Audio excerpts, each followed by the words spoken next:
Canada visa की percentage क्या है? कनाडा का विजिटर वीज़ा है वो कितने टाइम के लिए ग्रांट किया जाता है? क्या आप कनाडा के विजिटर वीज़ा के ऑप्शंस चेंज कर सकते हैं? ये जो कनाडा का विजिटर वीज़ा है ये सिंगल एंट्री है या मल्टीपल एंट्री है?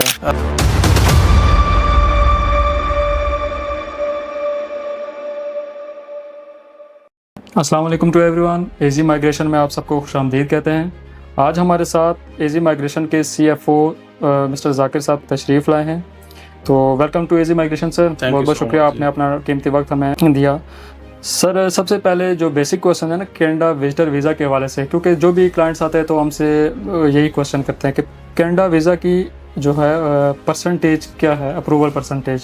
बिल्कुल, थैंक यू सो मच, आपने इतना बुलाया। सबसे पहले ये होता है कि परसेंटेज की अगर बात की जाए, अगर कोई बंदा समर में अप्लाई करे कनाडा में तो उसकी परसेंटेज 90 to 95 भी हो सकती है। अगर उसका प्लान स्पेसिफिक है, मीन एक वो किसी रीज़न के लिए जा रहा है, तो अप्रूवल के चांसेस सबसे ज़्यादा हो जाते हैं। तो मैं ये सजेशन दूंगा सबको कि आप जब भी कनाडा अप्लाई करें तो एक स्पेसिफिक रीज़न और प्लान के साथ अप्लाई करें। फॉर एग्जांपल एक बंदा है कनाडा में, वो आपको बुला रहा है, मीन वो आपको इनवाइट कर रहा है, तो अगर आपके पास इन्विटेशन लेटर है तो आपको कनाडा का विजिटर वीज़ा 90% श्योरिटी में दे सकता हूँ उसका विजिटर वीज़ा ग्रांट होना ही है। क्योंकि जितना भी हमारे पास क्लाइंट्स आते हैं सबसे पहला क्वेश्चन उनका यही होता है। दूसरा सर क्वेश्चन उनका ये होता है कि जो कनाडा का विजिटर वीज़ा है वो कितने टाइम के लिए ग्रांट किया जाता है, मींस के कितने ईयर्स के लिए? हाँ जी, मंथ्स कह सकते हैं आप। बिल्कुल, ये भी बड़ा अच्छा क्वेश्चन है क्योंकि बहुत से ऐसे क्लाइंट हैं जिनको आइडिया नहीं होता। कनाडा का विजिटर वीज़ा ग्रांट होता है जितना उनका पासपोर्ट वैलिड होता है। बहुत रूमर्स आए थे, कनाडा ने भी बहुत से ऐसे डिफरेंट लॉज बनाए थे कि मतलब ये भी इमिग्रेशन ऑफिसर डिसाइड करेगा जितना उनको एंट्री मिलेगी, लेकिन वीज़ा जो ग्रांट होगा वो जितना पासपोर्ट वैलिड है उतना। और वो एक विजिट जब वो एंट्री करेगा कनाडा में तो वो 6 मंथ तक लीगल रह सकता है। ठीक है जी। तो ये है, मतलब 6 मंथ आप लीगल स्टे कर सकते हैं और जितना पासपोर्ट वैलिड उतना आपका वीज़ा। इसी से एक और क्वेश्चन है कि क्या आप कनाडा के विजिटर वीज़ा के ऑप्शंस चेंज कर सकते हैं? बिल्कुल, ऐसा बिल्कुल कर सकते हैं। हाँ जी, फॉर एग्जांपल कि आप विजिटर वीज़ा को चेंज करना चाहें बिजनेस वीज़ा में या वर्क वीज़ा में। बिल्कुल, देखिए कनाडा का रूल है, उन्होंने अपने वेबसाइट मेंशन किया हुआ है कि जिस बंदे को कनाडा का विजिटर वीज़ा ग्रांट होता है वो कनाडा आता है तो वो डिफरेंट जॉब्स फाइंड आउट कर सकता है, क्योंकि वहाँ पे डिफरेंट एम्प्लॉयर्स होते हैं। वो आपको आप उनके पास जाते हैं, उनको बताते हैं मेरे पास ये स्किल्स हैं और मुझे अप्लाई जॉब दे दें, तो वो आपको जॉब देते हैं। लेकिन पहले वो ESDC को ईमेल करते हैं कि भाई मुझे एक एम्प्लॉय है वो मुझे नहीं मिल रहा है कनाडा में, इतने स्किल्स नहीं है उसके पास, तो मैं इसको हायर करना चाह रहा हूँ। वो सरकार को बताता है, सरकार उसको एक लेटर इशू करता है जिसको LMIA बोलते हैं। उस लेटर के बिहाफ पे वो अपना वर्क परमिट चेंज कर सकता है, अपना वीज़ा स्टेटस चेंज कर सकता है। और दूसरा ऑप्शन ये भी है, आप डिफरेंट इंक्यूबेटर्स के साथ मीटिंग करते हैं कि भाई मेरे बिजनेस प्लान है, आप ये लीजिएगा, आप इसमें कितना इन्वेस्ट करेंगे तो अपने विजिटर वीज़ा को बिजनेस प्लान पे भी कन्वर्ट कर सकते हैं। सर आई थिंक ये टाइम लिमिटेशन भी इसमें कोई है कि 6 मंथ के अंदर ही आपने जो करना है विजिटर चेंज करना है वीज़ा ऑप्शंस वगैरह?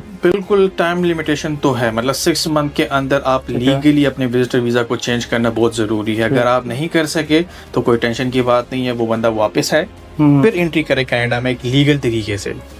तो 6 मंथ का लीगल, 6 मंथ के अंदर अपने आपको लीगल कराना बहुत ज़रूरी होता है। हाँ, ठीक है, ठीक। अच्छा sir, let's come to another question. ये जो कनाडा का विजिटर वीज़ा है ये सिंगल एंट्री है या मल्टीपल एंट्री है? कनाडा का ये ऑप्शंस दिए गए हैं या नहीं? इसमें कोई ऐसा ऑप्शन नहीं है। कनाडा ना जब भी वीज़ा ग्रांट किया है वो मल्टीपल एंट्री ही वीज़ा ग्रांट करते हैं, जिसको ऊपर लिखा होता है M कि मल्टीपल एंट्री आप कर सकते हैं, लेकिन वही सेम चीज़ के 6 मंथ तक आप स्टे कर सकते हैं।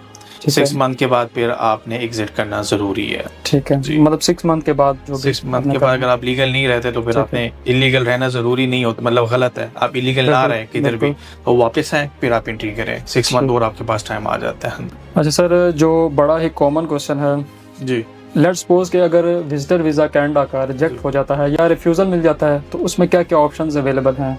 बिल्कुल, कनाडा का विजिटर वीज़ा, कनाडा ने 2023-2024 में बहुत ज़्यादा रिफ्यूज़ल्स दिए, आपने देखे होंगे। तो मसला ये आता है कि कनाडा का जो रिफ्यूज़ल्स है वो एक फिजिकली एक बंदा की प्रोफाइल जज नहीं करता। कनाडा ने खुद बोला है कि आपकी प्रोफाइल जज करता है सिस्टम मीन एक सॉफ्टवेयर है, वो आपकी प्रोफाइल को जज करता है, ग्रेडिंग करता है। ठीक है, तो उसमें रिजेक्शंस मोस्टली, मतलब रियल में रिजेक्शन नहीं होते लेकिन वो भी आपको रिजेक्शन दे देते हैं। तो ठीक है। उसको आप टैकल कैसे करेंगे वो बहुत ज़रूरी है। फॉर एग्जांपल एक बंदा रिजेक्ट हो गया, उसको उस पे फाइल में ये मेंशन है कि ये बंदा वापस नहीं आएगा, लेकिन उसने फाइल के अंदर मेंशन किया है मैं ठीक है। वापस आऊँगा, तो मैं उसको कैसे टैकल करूंगा? हम करते हैं letter of free consideration apply करें हर एक इंडिविजुअल, मीन के आप अपील करें, कनाडा को बोलें कि वेब फॉर्म के थ्रू हम अपील करते हैं और आपका कनाडा का विजिटर वीज़ा जब आप रिकंसिडरेशन में जाते हैं तो आपका फिजिकली आपकी फाइल जज की जाती है। ठीक है। तो जब फिजिकली आपकी फाइल जज होगी बिल्कुल। तो आपको फिर तो वीज़ा वो देगा। बिल्कुल मैंने देगा। खुद रिकंसिडरेशन अप्लाई किया, पोर्टल में पढ़े, मैं आपको दिखाऊंगा दूसरी वीडियोस में भी जब आपकी सबमिटिंग होगी। तो जैसे अभी भी वहाँ पे रिजेक्शन है, लेकिन नीचे उन्होंने अप्रूवल दिया जब हमने रिकंसिडरेशन अप्लाई किया। सर अगर हम प्रीवियस मंथ की बात करें, अगर जैसे गुजरा, तो क्या उसमें कनाडा ने कोई अप्रूवल वगैरह दिए हैं हम पाकिस्तानियों को? बिल्कुल बिल्कुल, कनाडा ने बहुत टाइम के बाद अप्रूवल्स ग्रांट किए हैं, मतलब दिस जुलाई और ये भी अगस्त जा रहा है, बहुत वीज़े दिए हैं। मतलब मैं आपको प्रूफ करके भी दिखा सकता हूँ, पोर्टल में भी कनाडा ने विजिटर वीज़ा बहुत टाइम के बाद काफ़ी देखे, काफ़ी ज़्यादा वीज़े जो है ना वो कनाडा के थ्रू हैं, विद क्लाइंट्स आपके काफ़ी बिल्कुल बिल्कुल आते हैं, शेयर किए जाते हैं। बिल्कुल हाँ। अच्छा, डॉक्यूमेंटेशन के हवाले से आप क्या कहेंगे कि डॉक्यूमेंटेशन हर कोई तैयार कर सकता है या कोई स्पेसिफिक बंदा चाहिए, कोई कंसल्टेंट चाहिए इस हवाले से? नहीं, डॉक्यूमेंटेशन हर एक बंदा खुद भी तैयार कर सकता है, ऐसी कोई बात नहीं है, क्योंकि जब आप अप्लाई करते हैं कनाडा में सिर्फ 4 डॉक्यूमेंट्स एक इंडिविजुअल के साथ होना ज़रूरी है।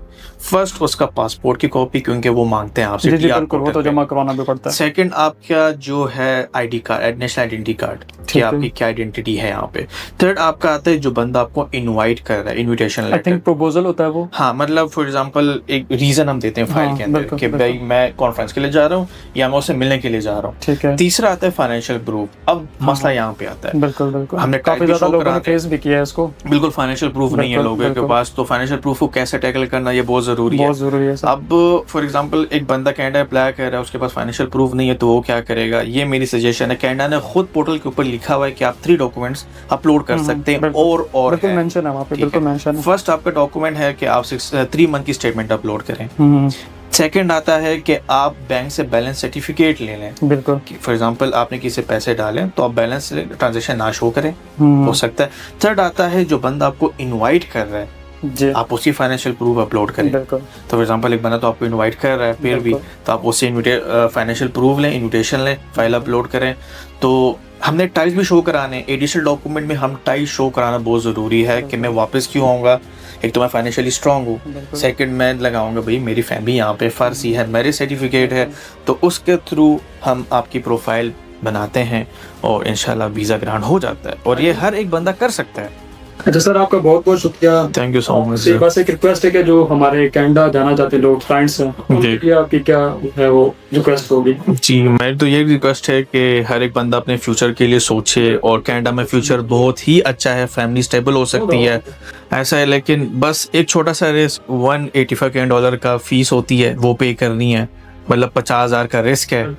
अप्लाई करें, इंशाल्लाह क्या पता ये वीज़ा सबको मिल सकता है, क्योंकि 2023 की स्टार्टिंग में 250 वीज़ा ग्रांट होते थे एक ही दिन पे। तो मैं प्रूफ के साथ आपको बता, आप देखिए होंगे हमारे प्रूफ, हम प्रूफ के साथ काम करते हैं। तो अप्लाई करें जी, रिस्क लें, और इंशाल्लाह कनाडा का विजिटर वीज़ा आपको ग्रांट हो सकता है। चलिए जी, बहुत बहुत शुक्रिया सर जाकिर साहब कि उन्होंने हमें टाइम दिया। तो इंशाल्लाह इसी तरह के टिप्स के साथ, वीडियो टिप्स के साथ आपसे हम जो आपके हाजिर खिदमत हुआ करेंगे। बहुत बहुत शुक्रिया, अल्लाह हाफिज़। जी, थैंक यू।